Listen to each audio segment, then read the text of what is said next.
যুক্তরাষ্ট্রের পর বিশ্বের দ্বিতীয় বৃহৎ অর্থনীতি চীন দিনকে দিন একটি উদীয়মান অর্থনৈতিক পরাশক্তিতে পরিণত হচ্ছে। ব্যাপক প্রভাবশালী হয়ে উঠছে বৈশ্বিক অর্থনীতি ও আর্থিক বাজারে। শুধুমাত্র গত দশকে বৈশ্বিক অর্থনৈতিক প্রবৃদ্ধিতে 30%-এর বেশি অবদান রেখেছে চীন। আন্তর্জাতিক লেনদেনে ডলারের বিকল্প হিসেবে বিশ্বজুড়ে দ্রুত স্বীকৃতি পাচ্ছে ইউয়ান, আর তাই বাংলাদেশ ব্যাংকেও দেশের বৈদেশিক মুদ্রার রিজার্ভে ডলারের অংশ কমিয়ে ইউয়ানের পরিমাণ বাড়াচ্ছে।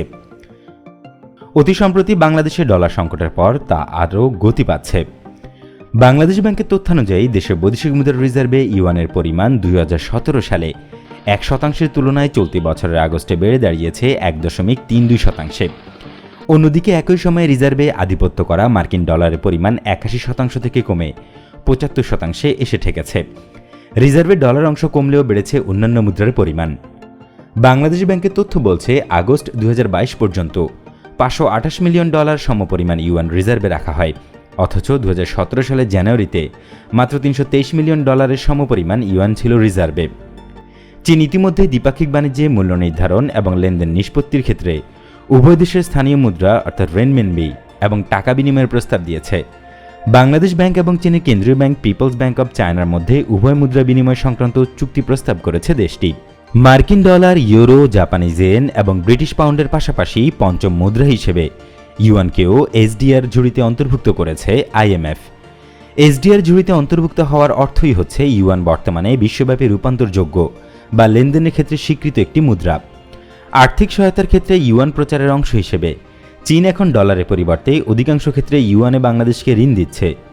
16-17 অর্থবছর থেকে 19-20 অর্থবছর পর্যন্ত 4 বছরে ইউয়ানে চীনের ঋণের প্রতিশ্রুতি হয়েছে দ্বিগুণেরও বেশি, আর এই সময়ের মধ্যে ইউয়ানের ঋণে ছাড়ের পরিমাণ বেড়েছে 7 গুণেরও বেশি।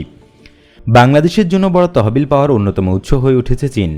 এর মাধ্যমে দেশটি আলোচিত সময়ে বাংলাদেশের শীর্ষ উন্নয়ন সহযোগীর তালিকায় জায়গা করে নেয়। স্বাধীনতার পর চীন থেকে বাংলাদেশের সাহায্যের পরিমাণ ছিল একেবারে শূন্যের কোঠায়।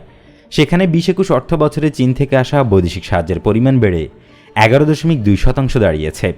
এর মাধ্যমে বাংলাদেশের ষষ্ঠ বৃহৎ দ্বিপাক্ষিক উন্নয়ন অংশীদার হয়ে ওঠে চীন। তহবিল যোগানের এই প্রবৃদ্ধিকে সুবিশালী বলা যায়। আগের অর্থ বছরের তুলনায় 16-17 অর্থ বছরে ইউয়ানে চীনের সাহায্য দেওয়ার প্রতিশ্রুতি 4 গুণ বাড়ে। মূলত 3টি প্রকল্পে সহায়তার মাধ্যমে কর্ণফুলী নদীর তলদেশে টানেল নির্মাণ, দাসেরকান্দি পয় নিষ্কাশন পরিকল্পনা এবং 6টি জাহাজ সংগ্রহের ক্ষেত্রে। 18-19 অর্থ বছরে চীন ইউয়ান ছাড়া ডলারে বা অন্য কোনো মুদ্রায় সহায়তা দেয়নি।